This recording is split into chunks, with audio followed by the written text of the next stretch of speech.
All right, Rob Brown here, Brendan Martin. Brendan, neither one of us are in the portal. I'm in the portal. I'm Richard Petty. Yeah, there you go. I like the hat and the glasses. I like Fred Garvin. All right, a lot to cover today. Jake Wimberly down in Jackson, Mississippi, one of the best, going to be on with talking about the college football playoffs. Portal movement. Jordan Davis Hill, 24/7 Sports on the Georgia Bulldogs, comes in right after that. Dudley Dawson, Hogville.net, and Vince Ferrara, the sports animal in Knoxville, Tennessee. He's got a big one up in the shoe Saturday night against Ohio State. Hey, hit that subscribe button, man. Take a picture of it with your phone. Be a subscriber. You'll get a ding every morning when we go live, and we do it, 260-something times a year. And if you miss us live, always go back and just listen at your leisure. And share the show with your friends. Get them on board. We're truth brokers. We're doing the best. Got a text this morning that about 1:59 a.m., Brendan, from Josh Pate. He wants to be on the show Friday morning. Nice. So that's going to be a lot of fun. He said, will that time work? I said, absolutely. You wake up in the middle of the night when you get a text like that. Looking forward to having him. Let's get started. Jake Wimberly, ESPN 105.9, the afternoon drive in Jackson, Mississippi. Jake, look, playoff games are right on top of us. We're 72 hours out. So let's get your thoughts real quick. Breaking down Tennessee at Ohio State, and then Texas hosting Clemson. Yeah, appreciate you guys. Happy holidays, Merry Christmas. Hey, tell Josh I said hello. Merry You'll Christmas. enjoy that. Josh is fantastic. I'm looking forward to it. Yeah. Yeah. First off, when you look at the 4 games going on, one to Friday night, and then the 3 on Saturday. This Tennessee Ohio State game to me feels like the one where the line could be wrong. Right now, courtesy of Penn Gaming, that line I think is around -7 in favor of Ohio State. I'll be honest with you. I think the wrong team's favored here. I know it's in Columbus. I know it's at the Horseshoe. But when you look at Tennessee and the way they play offensively on the offensive front and defensive front, the way they run the football, athletically, I think they can match Ohio State on the outside. And I think Nico could be playing a little bit better at quarterback than Will Howard right now. And then, there's the unspoken stuff going on in this matchup. Where's where's Ohio State's head after Michigan? Yeah. This was supposed to be the best team in college football. Urban Meyer, coined it as possibly the best roster ever put together in college football, which I thought was ludicrous at the beginning of the season. It's a very good roster. It's a lot of good players. I wouldn't be surprised if Ohio State wins, but I love Tennessee in this spotlight. I do too. I've got them winning 24-14. Talking to a lot of Tennessee fans, they're going. There could be 30,000 Tennessee fans in the shoe. Well, I think where Ohio State is mentally is their fan base is like, ugh, we lost to Michigan for the 4th straight year. And allegedly $20 million NIL roster. I don't think their head's in the right place, and I think Tennessee's coming in very grateful and appreciative. No, I would agree with that. I really do. I love that matchup there with Tennessee. And, for Texas and Clemson, Clemson is a nice football team. But, again, are they the 5th best? Are they the 6th best team in the SEC this year? South Carolina took it to them just a few weeks ago. So I think this could be a matchup where – Vegas is probably right on top of it. They're a double-digit favorite, Texas is. And I think that's probably where this thing lands, as Texas ends up winning this thing probably 14-17 points. Well, Clemson struggles to run the ball against good competition when they have to. Texas's defensive front, mighty stout. Oh, they are. They're one of the best in the country. As a matter of fact, if you go, kind of look at efficiency numbers, it's just something that I think you have to look at, especially this time of the year. Clemson right now, they're 9th in offensive scoring efficiency and 17th defensively, where Texas is, 17th offensively, but they're the number 1 defense in the country in defensive scoring efficiency. So, they're going to be a tough out in that environment. I love Texas in this matchup. I do too, and I think Ken Capps always talks about DKR, the crowds there. They only get up a couple of times a year, really, really amped up. They're just that Big 12 kind of gets you, to borrow the line from the great Pink Floyd song, "Comfortably Numb," that you really do. And I think that's the same thing with Ohio State. what is Ryan Day? 69-9 in his career up there. All right, you have Oregon winning it all. Let's go over the last 5 years. Your number one pick to win the national championship, if you've got it available. But there's a method to what you do, and I think people need to know how it works and follow you. Sure. No, I appreciate that. Yeah, I do have Oregon picked to win it all this year. Now, obviously, they are going to have, the toughest path to the championship. We've talked about this. I know it's been talked about nationally at nauseum, but, the number one seed has to play, the toughest road. I mean, look at Oregon. They're going to play either Tennessee or Ohio State. Then they'll turn around and have to play Texas and Dallas probably. And then, by the way, you got to go play probably, Georgia to win the whole thing. So, the system is what it is. Let me pull this up real quick. Yeah, I have Oregon winning it this year. Last year, I had Michigan to win the whole thing. Yep. Which I always say I kind of found got lucky on that one. The year before that, let me go back here. I'm pulling this up. In 2022, I had, let me just see real quickly. I've got to go back into the stat deck here. If I can find it, there we go. I had Alabama and Ohio State in the national championship, and obviously I had Alabama winning the whole thing. And I believe that was Georgia. Georgia won that year. Yeah. So, off on that year, and if you go back another year, let's just take it another year. Let's go back to 2021. It looks like there would have been, this thing will open, final projected. 1 second here. Doing this on the fly here, so trying to find. So I didn't mean to put you on the spot. I just wanted for people to see how good you are. So final projected rankings. Now this was 2021, and we got to go back. Let's see. It looked like Georgia and Oklahoma in the national title in 2021, and I had Oklahoma winning it all. So you talk about a whiff. That was a whiff. But if you go back and, you look at the 2021 Oklahoma Sooners real quickly and see what they did on their schedule, 2021 Oklahoma Sooners, they finished 6-6, Rob. So that was 2021, they finished 11-2. So, that was a whiff there. They had a 6-point loss to Oklahoma State, and then they had a 13-point loss to Baylor. So they missed the field there. I think they made the playoff that year, but they missed the championship. So last year got it right. This year we're still in the game. 2 years ago, I was off just a little bit with Alabama.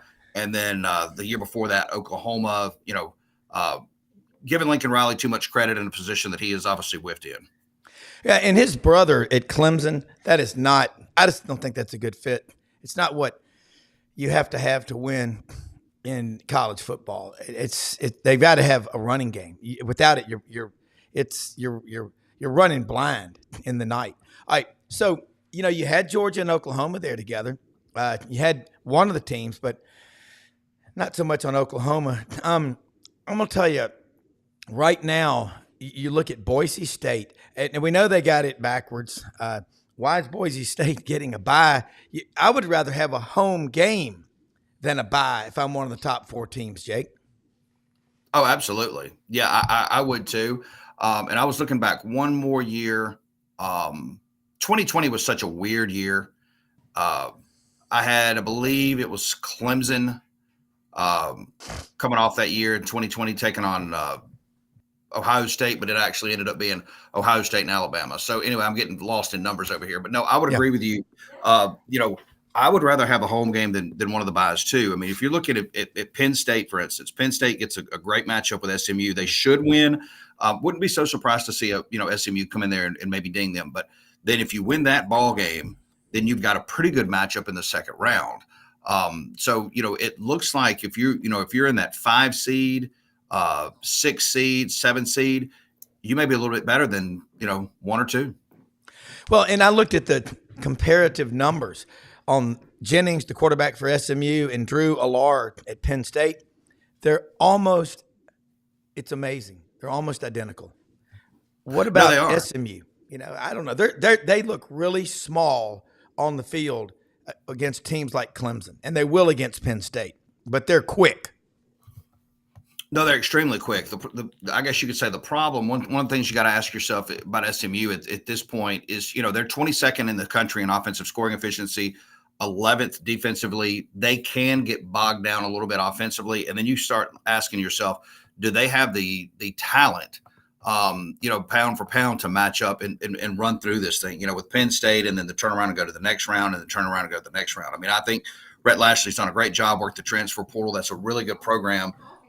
They're going to be, it looks like, kind of a mainstay in this ACC race over the next several years. But in this matchup, you have to like Penn State in this situation. Well, I'm looking here, Jake, at the college football playoff, and Indiana Notre Dame is Friday night. I mean, that's going to be, it's the biggest game ever in the state of Indiana for college football. What happens there? I don't see Indiana beating Notre Dame. This is a decent Notre Dame team. No, it's a really good Notre Dame team. I mean, when you look again at efficiency numbers, and again, the way I've charted this thing, and guys like Bill Conley with ESPN and some others, I think would agree with this. If you're going to win the national championship in college football, you need to live at about 15 and in offensive and defensive scoring efficiency, meaning ranked 1 through 15th. We've seen some outliers. Auburn, when they won it with Cam Newton, I believe they were outside the 20s in defensive scoring efficiency, but Cam Newton obviously was a kind of a bell ringer for those, for that team. Obviously, if you look at the past national champions, they're going to live inside the top 10. Notre Dame right now is 12th in offensive scoring efficiency. They're number 2 in defensive scoring efficiency. Indiana, conversely, is 3rd offensively with Curtis Rourke at quarterback, and then 21st defensively. So they, defensively, I think what you'll see is Notre Dame will be able to move the football. They'll be able to control the clock. They're going to be able to take advantage of that Indiana defense. And then Indiana will get theirs, I think, at some point. But I think Notre Dame is good enough defensively that they will stop Indiana 2 or 3 times in this ball game, control the clock, and get out of there with a win. But you're right; it's the biggest game in Indiana football history. This is the state of Indiana, man. What a sight that's going to be. Well, good trivia. There are 2 teams from the state of Indiana in the CFP 12, and no teams from the state of Alabama in the top 12. That's the world we live in. Mason, Merry Christmas to you. Well, I love this guy. Citrus farmer down in Central Florida, I believe, watches the show in the morning and at night. All right, Jake, carry us out with this one. Hottest stories that you're covering right now on your show and how they can follow you, and then we'll do it again next week, and Merry Christmas in advance. No, same to you guys. Merry Christmas. And of course, we'll be looking forward to talking to you this week. We'll get you on before the end of the week. And of course, I'll be out, like everybody. Hey, let me ask you this. Are you taking a long break? No. I mean, we're going Christmas morning. I'm kidding. Brendan would probably punch me through the screen. No, we got to take off for Christmas, but we'll be here. Because you got a captive audience. There're going to be a lot of people at home, sitting around and going, God, is there anything to watch or listen to? Our show, your show, all these shows. So yes. Yeah, what we're looking at right now, the biggest stories in this state, obviously Cromenhawk, the transfer quarterback from Florida State to Mississippi State. Jeff Lebby gets a pretty good quarterback, by the star ratings and things of that nature, the most decorated quarterback that will have ever stepped foot on campus. So in Starkville, wow. So that's a big pickup for bigger Jeff than Lebby. John Bond. By star ratings, yeah. Wow. Yeah. Wow. Yeah, carry on. And John is a friend. So John, if you are listening or watching, don't get mad at me for saying that. So, and John he'll text me if he hears something he doesn't like. From Valdosta. Yeah. Yes, sir. Cromenhawk, though, that's a big story. Obviously, Charles Huff, we're working to get him on this week. I talked to Charles last night just a little bit. He's excited about what's going on down at Southern Miss. And then, seeing what Ole Miss does. We've got a lot of questions this week is, hey, is Ole Miss bought in to play this game in the NIL at that level that they did this past year over the next year or two? So college football playoff, obviously really big. But, yeah, in-state stuff, Cromenhawk to Mississippi State. Charles Huff, obviously, at Southern Miss, see how he can build that program back, hopefully. And then, Ole Miss, can they do this again? It looks like, for whatever reason, they've decided to raid the Arkansas Razorbacks. I don't know what's going on with Lane Kiffin and those guys at Arkansas. But hey, I'm on X at Jake Wim. We're on today 3 to 6. Hey, great stuff, man. See you next week. As always, appreciate everything you do. Hey, same here. Thank you. All right. Jordan Davis Hill, man, Merry Christmas. What a week. Lot going on. I got to ask you, and thank you so much for sharing your time with us this morning. But I got to ask you, would you rather, if you're Georgia, have a home game or the first round bye? First round bye for sure, and it's really just because of injuries, and especially with Carson Beck. The latest we've heard, I don't think Carson's going to play in the Sugar Bowl. So I think you get essentially, 10 extra days as far as if you were playing in the first round versus playing in the quarterfinals. So more so just because of injuries more than anything else. If this was a healthy team, I would say Georgia would probably have liked to have the game on campus. But no, I think just with how beat up they were with Carson, Trevor Etienne played through a rib injury and played really well, but you give him more time. You got a defensive tackle that didn't play against Texas. I think they are glad it played out like it did just for the sake of having a little bit more time to get healthy. Yeah, and I say that about the bye versus going ahead and playing because of the Braves in 2023. I mean, Billy Roberts, my good friend in Atlanta, a Bravesologist, said, damn it, the Bats had to sit for a week while the Phillies were way behind, but they were hot, and it was costly. But I think football, a much more physical game. All right, kind of lay the groundwork on how Georgia is preparing for life without Carson Beck, very likely. And tell us about Gunnar Stockton. He took a hell of a hit in the SEC championship game. Where's he from? Yeah, he's from Northeast Georgia. He went to Raven High School. J-Bo Shaw, a local legend in the state of Georgia, was his coach. And, I think that they understand that it's a little bit different with Gunnar Stockton, again, likely being the quarterback. They haven't said anything for sure, and I think Carson's going to do everything he can to get ready, but I feel pretty confident it's going to be Gunnar. Gunnar can move a little bit better than Carson can, a little bit more mobile, so I think you're going to see more bootlegs, more play action rollouts, letting him use, design runs, which you saw a little bit of in that SEC championship game. So, again, I think that if you're going to lose your quarterback, it played out about as well as it could for Georgia in that they got that extra time. I think they had roughly 3 weeks from the SEC title game to the Sugar Bowl down in New Orleans on New Year's Day. So, I think that they understand that they'd always had, a collection of plays for Gunnar because, you always have to be ready for the backup. But now they've had time to build this whole offense with him, and very, very fascinating just to see what this offense looks like and just how different it actually looks compared to when Carson was playing. Yeah, Blind Squirrel Sports. This guy is a serious Georgia fan. I love him. Good morning, gentlemen and Gator fans. Here you go. All right, he's saying, Jordan, how about that wide receiver Georgia just got from Kentucky? And also, were you surprised to see defensive lineman Jah Jarrett enter the portal? So it's not done yet with Dane Key. We're watching it. That's the Kentucky receiver. Some numbskull on Twitter decided to make a fake burner account and say that he was Dane. If I had $1, Rob, for every time somebody texted me this and said, "Hey, look, we got him." No, that was a fake Twitter account. Just ignore it. But I say that I think they're in good standing. I do think they're going to eventually get him. I don't know how soon. I know Ole Miss, I think, I kicked the tires on bringing him in for a visit. I don't think as of now that's happened, but I think they're in good standing with Dane King. He's just not done yet, and I would tell people, check out, when you see a Twitter account pop up, look at the name. It was like Dane Burner 05, it wasn't really him. And then a little bit surprised on Jamal Jarrett because they had been working him in. He had been playing, off the top of my head, probably 5-10 snaps a game, but not totally shocked. I think that he was still a reserve lineman. I think Georgia tried to sell him on, okay, next year you're going to play a bigger role because they are going to be losing Nazir Stackhouse, Warren Brinson, some of their interior linemen. So a little bit surprised, but not totally shocked. And from what I've heard, they really haven't been going after a defensive tackle in the portal, at least to this point, like I thought they would. And it sounds like they're confident in the younger guys they got. They brought in a very, very strong defensive line class in the 2024 cycle.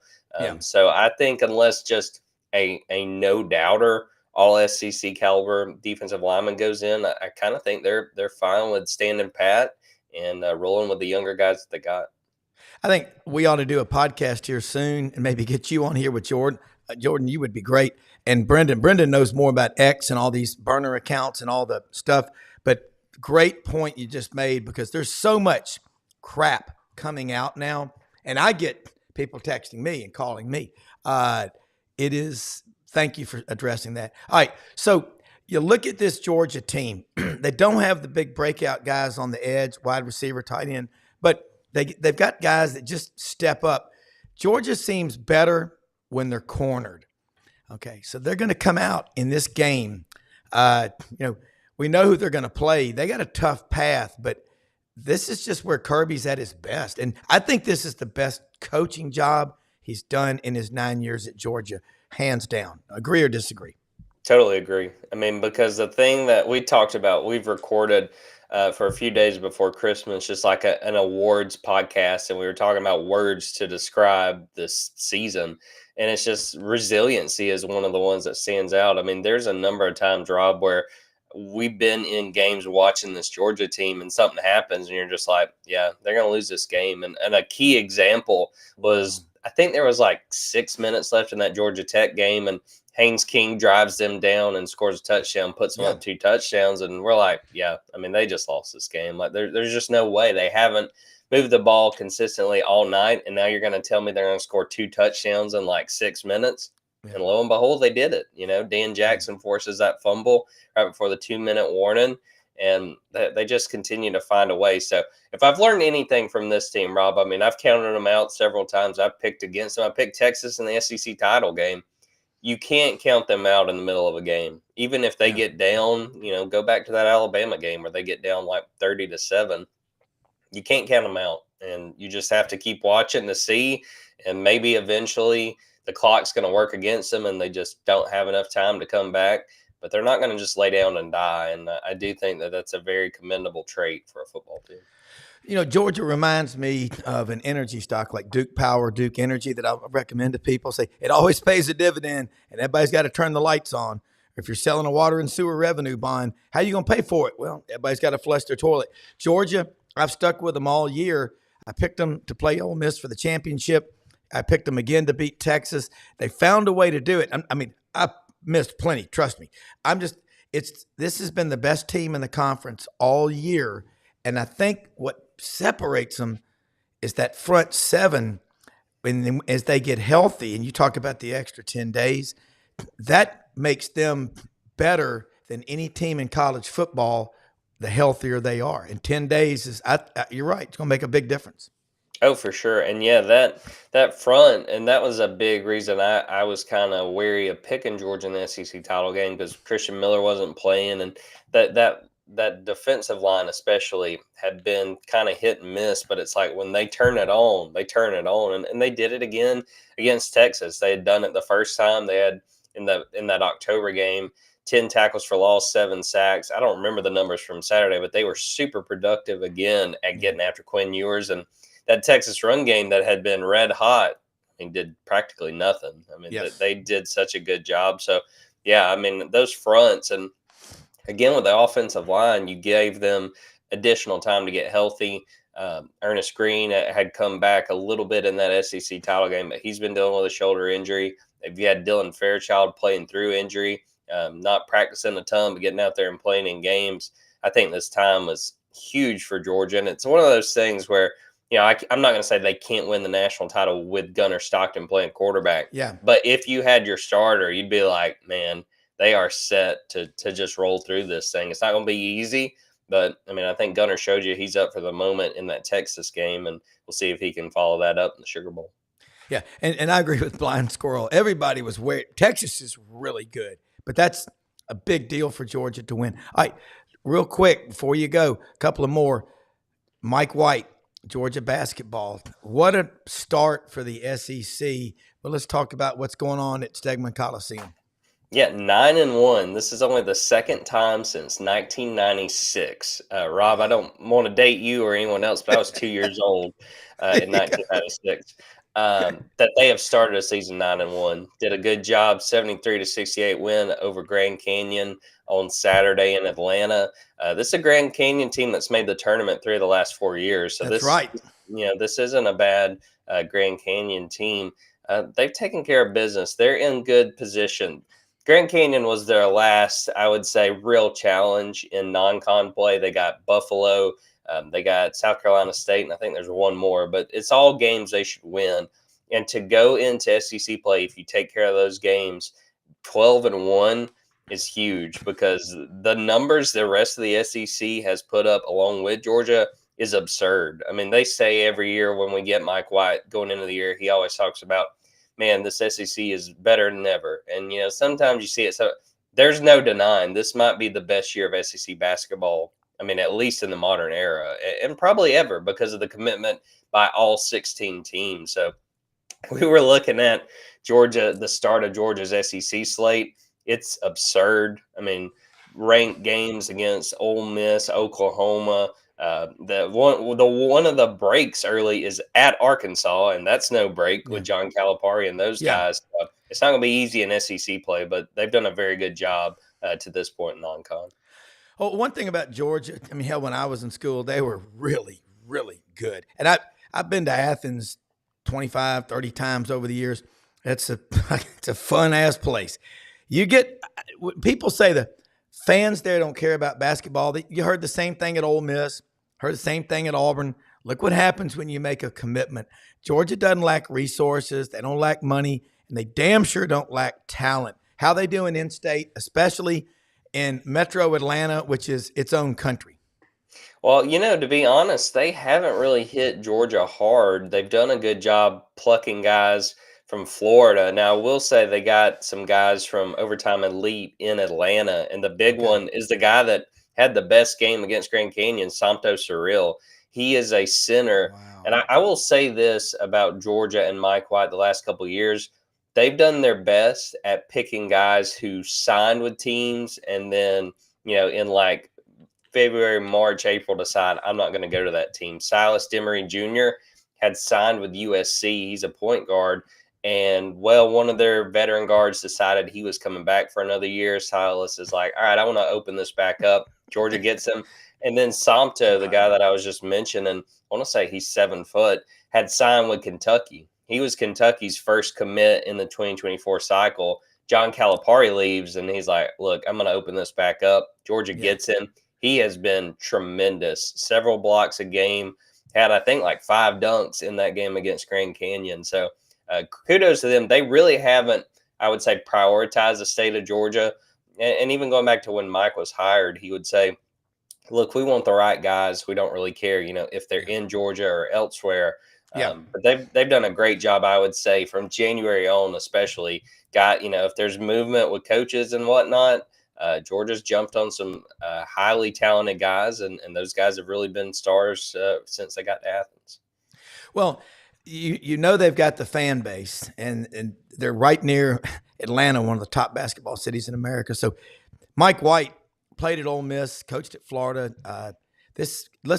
We're going to talk a lot more next week when you're on with us. And I appreciate it. Georgia like nobody else. How can people follow you, keep up with all your great work? And again, Merry Christmas, and always thank you for coming on with us. Oh, yeah. Merry Christmas and happy holidays to everybody who's listening. Go to Dogs 24/7. Got all kinds of portal news over there on the site. On Twitter at Jordan Davis Hill, on Twitter at Dogs 24/7. So football's going strong. Basketball is heating up and trying to keep it going. Busy time of year, but hey, it's good to be busy, Rob. Well, one more before you go. I do need to ask you this. When it comes to Georgia on the NIL, I mean, Kirby is building a culture, and I think Dabo's very similar at Clemson. Ellis Johnson talks with us a lot on Mondays about it. His son's a preferred walk-on at Clemson. What's in the portal right now? Georgia might take 6 guys, 7 guys, but high school they're not changing how they're building their program, are they? I think the way that Georgia looks at it is the way I described it on our board the other day when it comes to spending a ton of money in the portal. Just because you can doesn't mean you should. And Georgia's very selective with who they go and get. And you've seen it. They really, we've had people on our board being like, what's going on? Why is there not, I want to know, why haven't they added anybody? They're going to be very selective about who they go get. Okay. Georgia tends to like guys that have played against Georgia because they've seen them. They like guys that they recruited out of high school because they have those prior relationships. Georgia's not one that's going to sign 15 guys out of the portal like an Ole Miss. They're going to be very selective. And part of it, too, is a roster retention. They like the guys they got. So unless there's just an all-out stud or they have a major need, they're going to put more of the money toward retaining their players rather than going out and getting these free agents. I saw the billboard on 285 getting off at Mallory's exit last month. It was pretty cool. The Marine Corps, we don't take applications, only commitments. And that's what you have to have. I love that. All right, we'll let you go. I wanted to get that and appreciate it. All right, that is Jordan Hill, folks, and one of the best out there. Another one of the best, two of the best coming up. Man, and the best internet coverage he's ever had on the show. I see it, Dudley Dawson. I feel it. Put your hand on that TV and send in $17.95, and I'll save you. Dudley Dawson, hogville.net. Dudley, after we hunted up at the reservoir near Jonesboro, right outside of Jonesboro Saturday, went over there and had lunch at Blue Jays, and I bet there were 60, 70 people in there just crammed in there. They were out of pies, but I did buy the cake, and they gave me the container for $10. And I was like, wow. And they said, just bring it back, sweetie, next time you come. You only get that kind of service out in the country. I love it. I love it over there. What's going on up in Fayetteville with the Razorbacks, football, basketball, stories that you're covering? The world is awaiting Dudley Eugene Dawson's response. Well, I tell you, the more people going out the door at a band concert here a couple of weeks ago, over 25 athletes, whether it be outside the transfer portal or just opting out of playing in the Liberty Bowl or just injured. It sure looked like Arkansas, and they are going to go to the Liberty Bowl with a skeleton crew. But since they've started practice back and since they've gotten some guys through the portal and they're coming back, I think everybody feels a lot better, over there with the football coaches and the administration. The fans, they're the wait and see, and I don't blame them for that because, that's a lot of people going out the door. You don't want to lead the SEC. You don't want to lead the NCAA in portal transfers leaving. And that was the biggest narrative for a while. Yeah. Well, getting to that, I'm surprised Patrick Kudus, because I know his uncle and that family, but they do what they do. He's going to Ole Miss. Who is the one trying to keep this program together? And you got all those guys going out, kind of any big names that they're going after or that they're bringing in right now? Because I know they had, I think, 25 players entering the portal as of like a day ago. Yeah, I think there's six portal additions that they've had. They're going after defensive end, offensive linemen, obviously, since they had 3 linemen transfer out.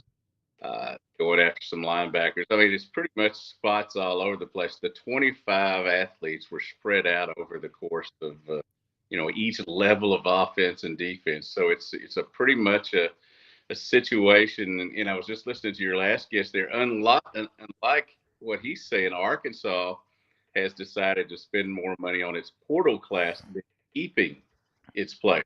And, Coach Pittman's been very clear about that. And one of the things I've been saying, and I think it is an accurate fact. Why are y'all so upset that people from a 6-6 team are flying out the door? If they were 10-2, if they were playing in a championship game, I could understand it. But obviously, some of these guys, and I'm not certainly saying all of them, but some of these guys, were great contributors, but not all of them. And this day and age, and the way the college landscape's set up right now, have to figure out a way to get better. And if you stayed the same, you were going to continue to do what you've been doing. And yes, 4-8 last year, 6-6 this year, going into the bowl. You're either going to have a winning season or a losing season based on your game with Texas Tech, who has kept most of its guys. Now there's some, like their starting quarterback is out, and so this could be another high-scoring game like the last Liberty Bowl.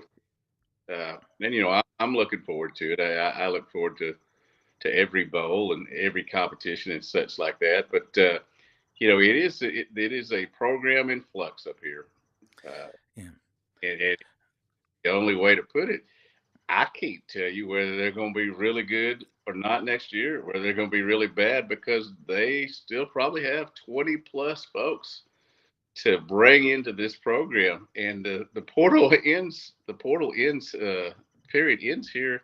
In a week and a half. Yeah. So, looking at those numbers you're talking about, there's players out that Walker White in a hell of a battle, and he's from Little Rock. I hate because he recruited so hard, so many of those guys in the recruiting class to come to Auburn. And when Jackson Arnold signed Saturday, within an hour he was in the portal. He's a good kid. You do not like losing people like that from your program. Personally, I hope he goes to Arkansas and has a hell of a career. What are you hearing? It's been pretty quiet on that front now. This is a kid who I've had a great time covering since he first came to Arkansas football camp. I want to say in 6th grade, something like that. I mean, he's been coming up for his entire family played at Arkansas. Grandpa, dad, brother. It would seem like a good fit. Obviously, they got Nico's younger brother in this class. They got Grayson Wilson, who's Central Arkansas Christian quarterback, and you have Taylor Green coming back, and obviously KJ Jackson, not KJ Jefferson, but KJ Jackson, who is now the backup quarterback, playing just in the UAPB game, which was the season opener, obviously, and Blake Boda. Your quarterbacks come back. Austin Ledbetter is another quarterback who was a great baseball player here in the state, and he's on the roster. But it's it would be a great pickup and for Arkansas. And as I said, he's a great kid. I don't know where he's going to end up. It certainly would make sense for him to be here, but this day and age, as you know, with college football free agency, and that's what it is. It's almost a decision not on only where you want to go, but who else is there. And are you going to do you see a path of playing, maybe not next year, but certainly a couple of years after that, and being, solidified and feeling good about that opportunity to do that? Yeah. Well, another funny thing is that during duck season, when you're not killing many ducks, I've had my dog a few times over the years request to go into the transfer portal and hunt with some of my friends that are killing more ducks, because Labrador retrievers, that's what they love to do. And we'll get to it in a second. Before we go to Vince Ferrara, who is in transit on his way to Tampa to Mama Ferrara's for Christmas.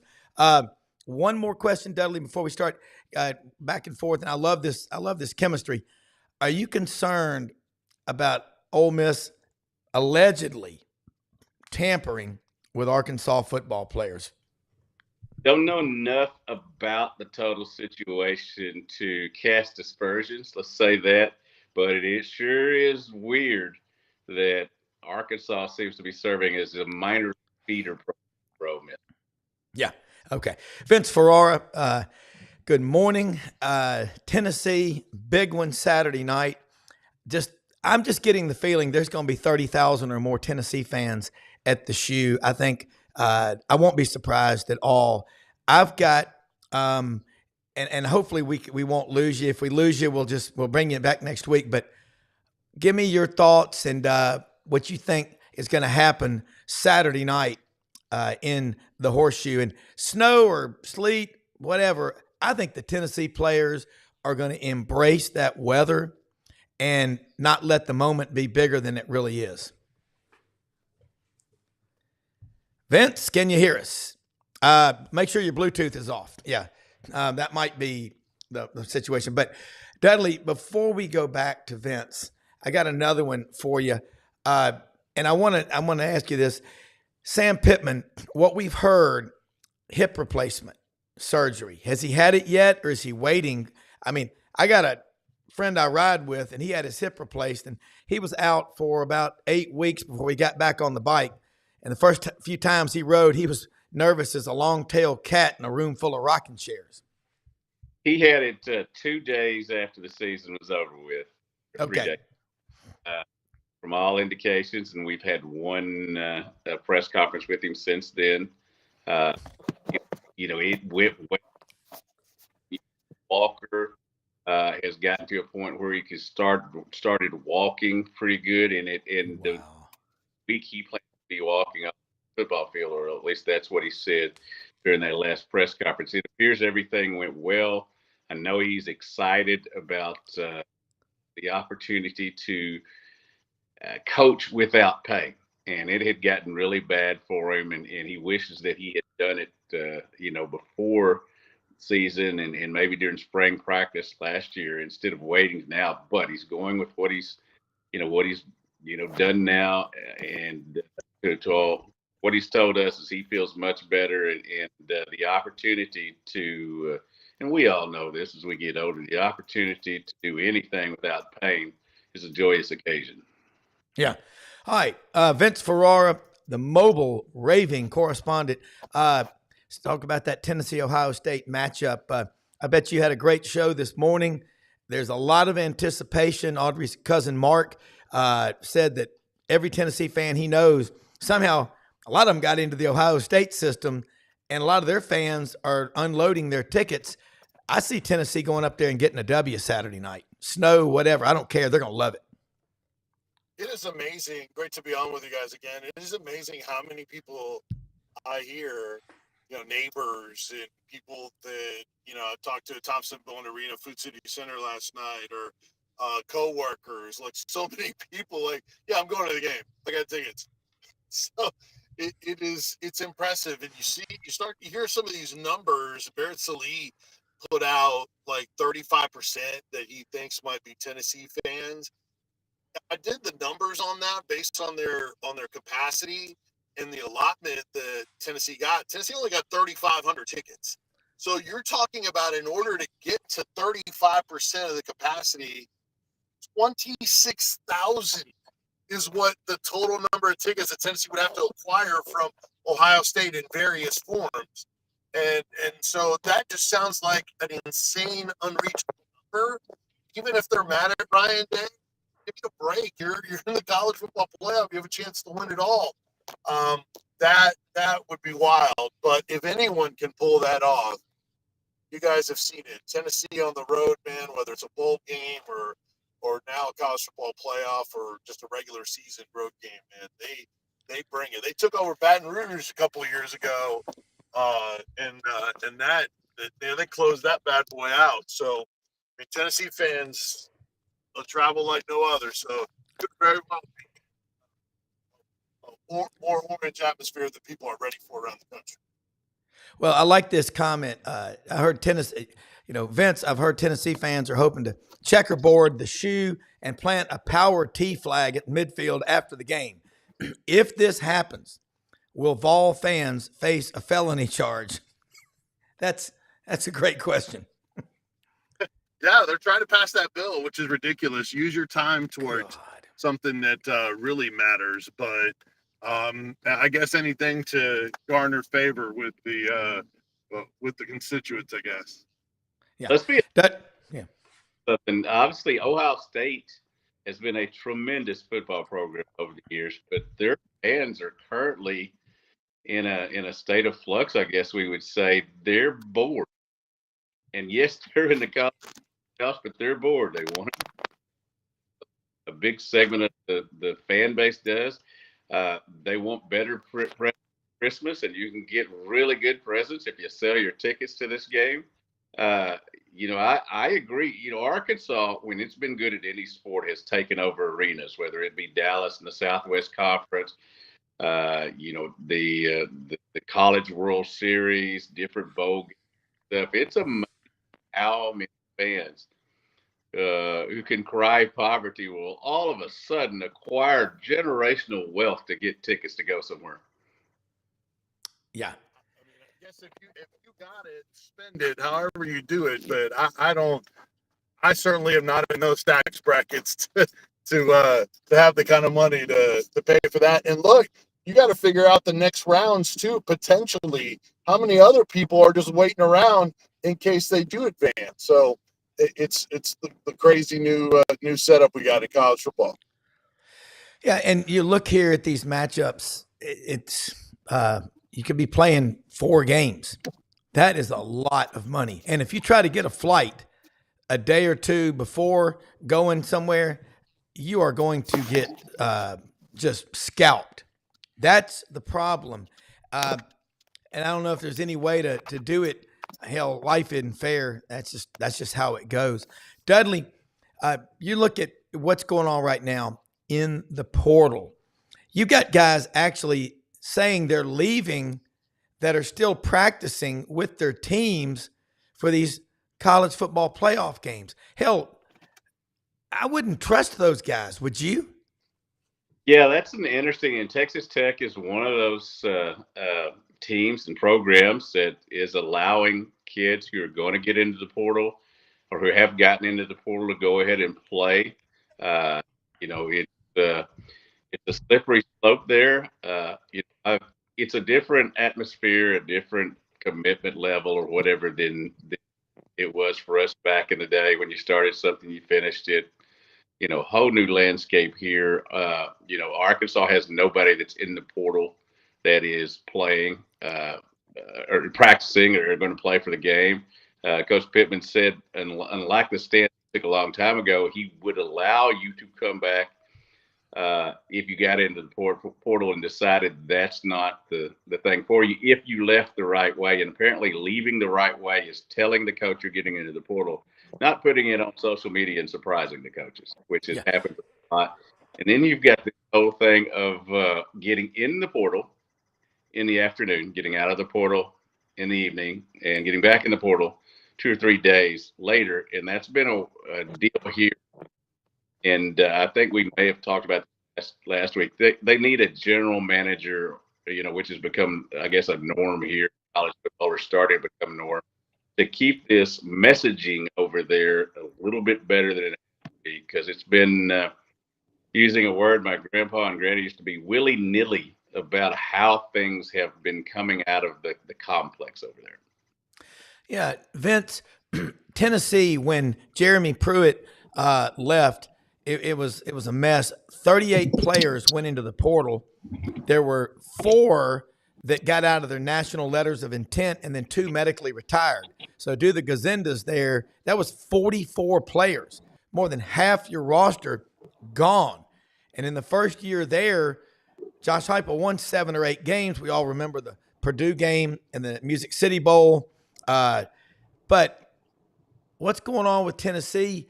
Anybody saying they're going into the portal, and are they going to be playing? Because you've got to trust that guy to your left or your right. We've all played sports. You cannot do any. You can't be married if you don't trust your spouse. You don't let her say, "I'm engaged to you. I accept your offer of marriage," and then date other people. Yeah, I get your analogy, Rob, but college football is speed dating. So no rings necessary to play the game. So it's something they can, some can get by. Look, it depends on how good your player is, right? If you depend on him, then yeah, you're going to say, hey, look, give me your all while you're here, and then we're bringing in somebody else, so you'll move on somewhere else. But I want your all until then. Tennessee has 9 guys in the portal. None of them are sticking around. And it's interesting hearing other players talk about it. Most of the other players have been like, hey, I support whatever that guy wants to do. He's our brother, wish him luck, all that kind of stuff. So most don't want to get into it. Omari Thomas said, you know what? If I was a player, it would send the wrong message if I was to stick around, So I think everybody views it differently.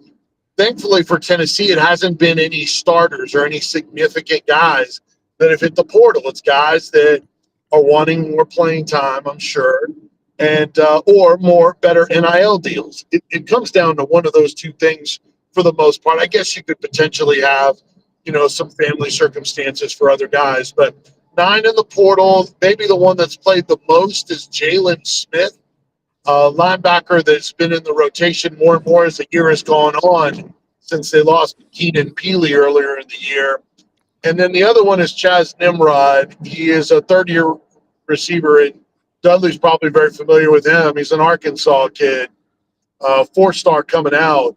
So I would imagine if Arkansas's not already in the mix for him, that they would look at him. He's had some drops that have been very frustrating. He's also made some plays, but he was farther along in their rotation. He's only played a little bit because some of the starters have been banged up at receiver. So that's the position where Tennessee has been hit the most. They have, of their 9 guys, 7 of them are on offense, 3 are wide receivers, 2 are running backs. So you combine the skill positions for Tennessee, they have 14 scholarship players at all the skill positions combined for the playoffs right now. It's not a lot. Now, you have a walk-on that's your backup in Gaston Moore. So you have one other scholarship guy is 3. You have a walk-on that's your number 2 running back and two other scholarship guys. So that gives you 3 running backs there. And then tight ends, there's only 4. And that's it. And wide receiver is only 6. So those are low numbers for depth purposes. If you stay healthy, because they don't play a ton of guys, they'll be fine.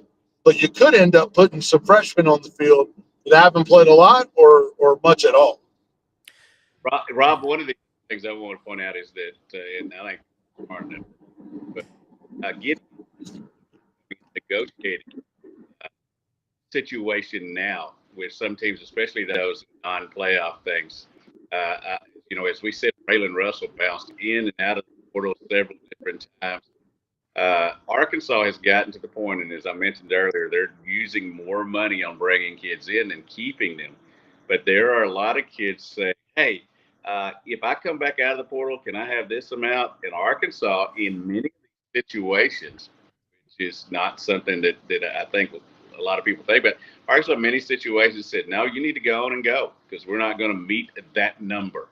And I still get I don't know if the rise or what the word is now these kids are releasing social media things, such and such, the agent for running back, such and such, wants to announce that he's agreed to a new deal with Ohio State. It's a college football player. He's agreed to a new deal. And I hate that, but that's accurate. It is frustrating beyond belief to the fans who are committed to their schools. They want us to buy season tickets and pay for these loyalty and these Tide Pride programs and the Bull Gators. Or you pick the school.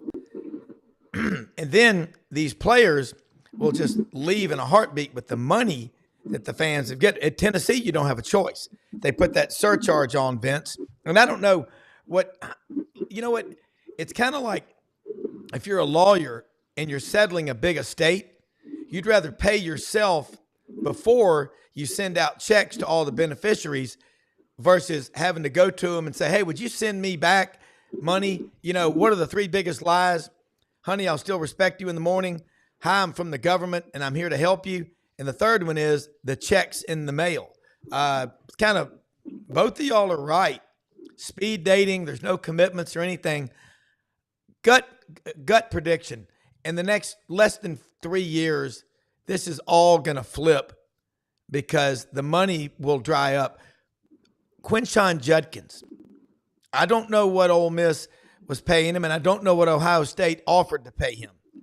But he makes the move to Ohio State. You know how many yards he rushed for this year? 511.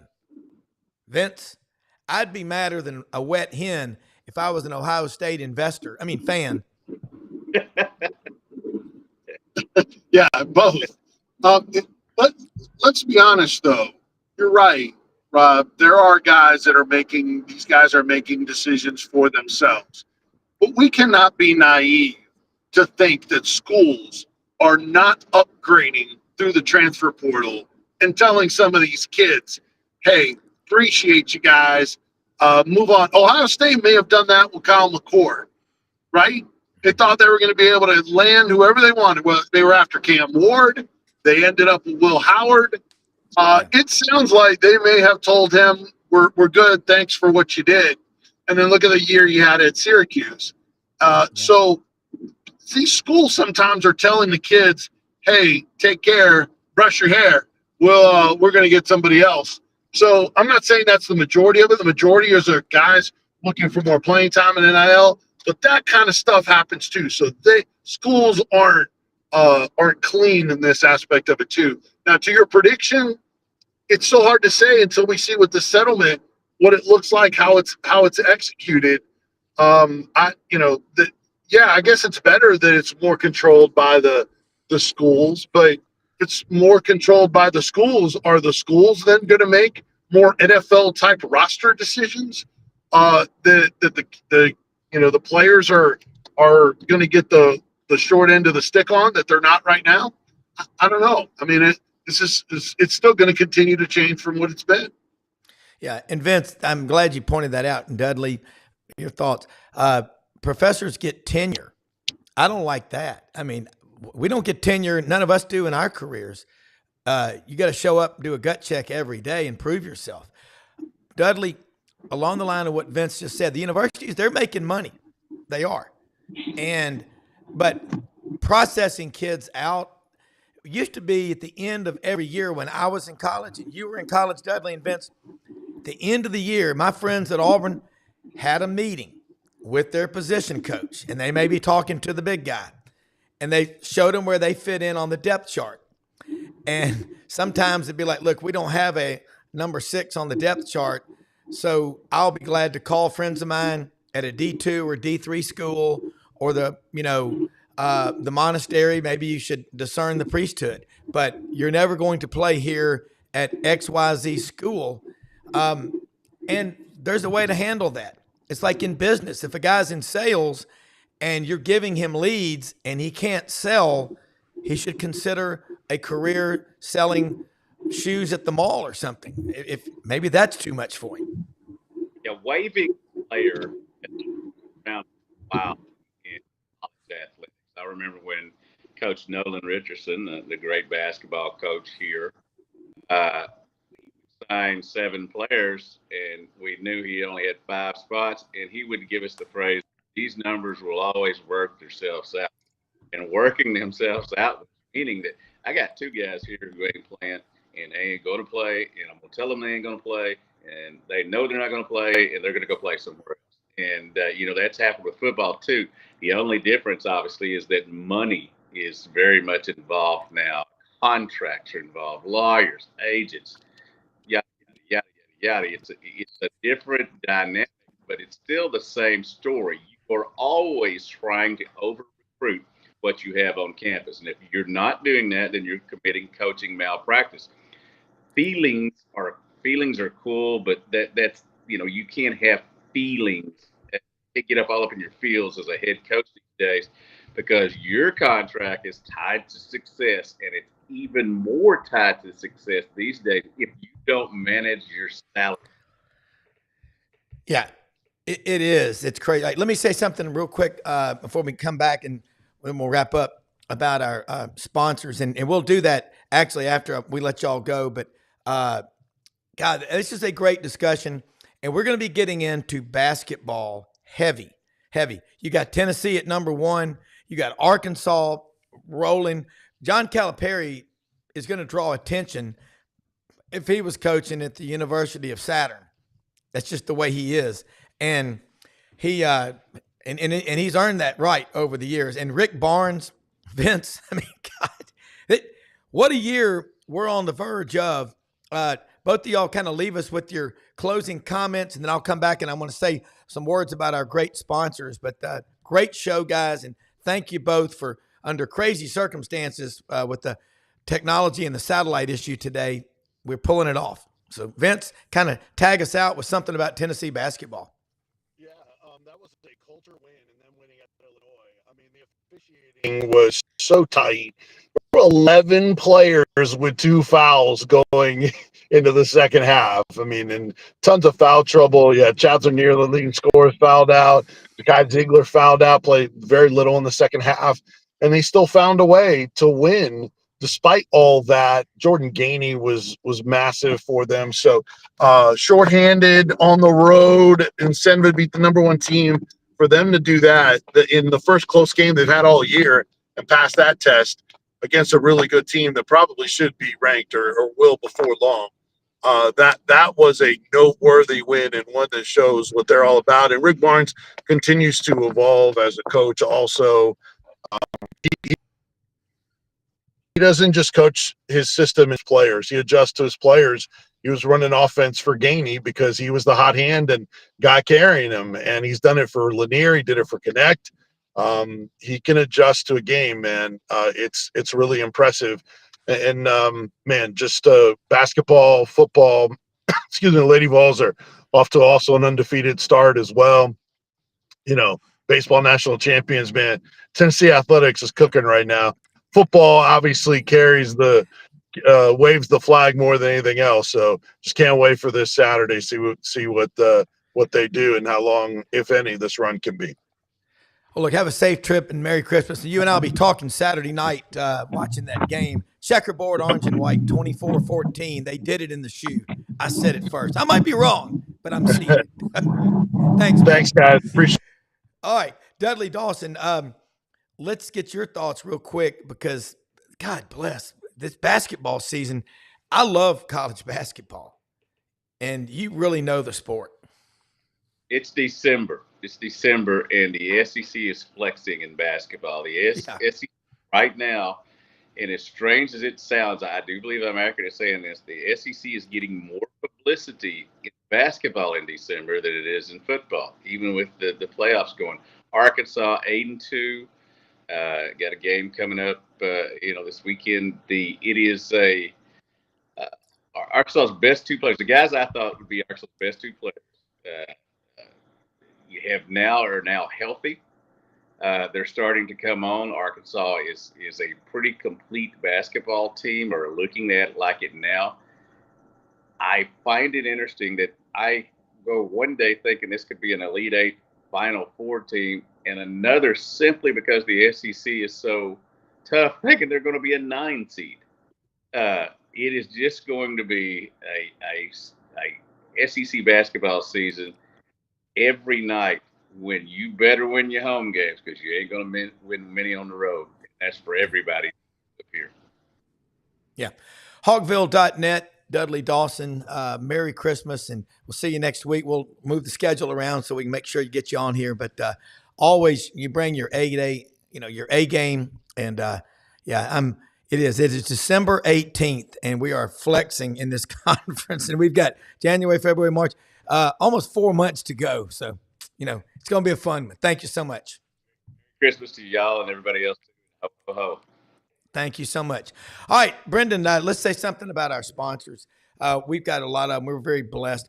LandersFordMemphis.com, the number 1 Ford dealership in the Mid-South. Okay, keep this in mind. They're open Monday through Saturday, closed on Sundays. 7 a.m. they open till 7 p.m. All right? Service department, unique. They'll pick you up, bring you back and forth to the dealership, provide transportation. That's part of the service that they offer. All new cars, trucks, SUVs, pre-owned, huge inventory on the lot, Poplar and Houston Levy. They will deliver anywhere. Okay? Ask for General Manager Brad Bellamy. Great folks. They are invested all over the Mid-South. Just made a huge commitment to Christian Brothers High School. All you Purple Wave guys like me out there, think about that. They are investing in the Rock. Says a lot. They are presenting sponsor of the Touchdown Club of Memphis. They help with St. Jude on the vehicles. They do a lot. Kenny Myers is over there now. A lot of great people there. Y'all all know him from the Rock. Christian Brothers High School is what I call it. But LandersFordMemphis.com. If you didn't buy your last vehicle from them, you probably paid too much. Also want to say something about winter timber outdoors. Great folks at Winter Timber in Athens, Alabama, open every day of the week. All right. Huge store there in Athens, right outside of Huntsville, but they're growing in the footprint of the Southeastern Conference. Broke ground a few weeks ago on a new store in Auburn, expected to open in June. They've got all your shooting sports covered. They're a big Sitka dealer. They've got all kinds of gear, Dixie decoys, pants, shirts, jackets, gloves, everything that you need. Right now, duck hunting, we're in the middle of duck season all over the South. Get all your gear for the shooting sports. And their gun department has over 2,000 shotguns, rifles, handguns, and a competent, trained staff. Kenny Winter, the CEO, Dylan Monroe, COO, they've got a plan. They're building. They're growing the right way. They've had this store here for 5 years. Go there, order from them online, take a picture of that QR code. Proud to be associated with the great folks at Winter Timber. And Hewlett and Dunn Boot and Clothing Company on the square, historic square in Collierville, Tennessee. It's right outside of Memphis in Shelby County. And you can order, take a picture of that QR code, but go to hewlettanddunn.com, the website. Charles Hall, his wife Laura, JM, Raven, Squidward, everybody out there. Lydia, men's and women's clothing. Huge selection of men's and women's boots. Great clothing. Duckhead, Barber, Filson, Pendleton, Schaefer. Great stuff. They got kids' boots, man. What a place to go to get Christmas gifts. They're open every day of the week now, Monday through Saturday, 10 a.m., 6 p.m., Sundays, noon until 5. I love it out there. You can find the best clothing, the best gear around. hewlettanddunn.com. Go there in person. It's nothing you've ever seen before. And also the great folks at Matei's Garage on Black Road in Memphis, open Monday through Friday, 8 a.m. to 5 p.m. And Cordova Automotive. Larry Cervetti and the great folks there. And Tom Martin's Body Shop, downtown Memphis. You got to get work done on a car, truck, SUV that's been banged up, or just a paint job or repair work. You cannot beat the folks at Tom Martin's Body Shop. All of our sponsors and Web-Footed Kennels, Chris Aiken, the great folks in Jonesboro, Arkansas. Look at them on Facebook, Web-Footed Kennels in Jonesboro, Arkansas. They have the best dogs, selective breeding and training. Chris Aiken, avid outdoorsman. I've known him for almost 30 years. Hard to beat great people like him. Coolmore Logistics, Exo Armor. Find them all under the Sidelines.live logo and Rumble Boxing in Memphis. They're all sponsors. We're getting more. If you're interested in being a sponsor, reach out to us. Have a great day, everybody, and Merry Christmas.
In a perfect world, you'd set a health goal and results would happen overnight. In this world, the real world, it takes time, dedication, and the right support to achieve your best self. The Vitamin Shop's health enthusiasts are here to make sure you're not wasting a single moment on the wrong supplements. From the highest quality sports nutrition and superfoods to the most sought-after trends, you'll find a huge variety of science-backed solutions for every goal. And the people to help guide you along the path to greatness. Unbelievably, every 2 minutes in our communities, a child is either bought or sold for sex. I am Ari Dickey, board member for the Nashville Anti-Human Trafficking Coalition. Join me and millions of others in our fight against human trafficking and for its victims by helping to educate the most vulnerable among us, our middle and high school students. Go to nhtcoalition.org, become a partner, and help keep our families safe, because none of God's children are for sale.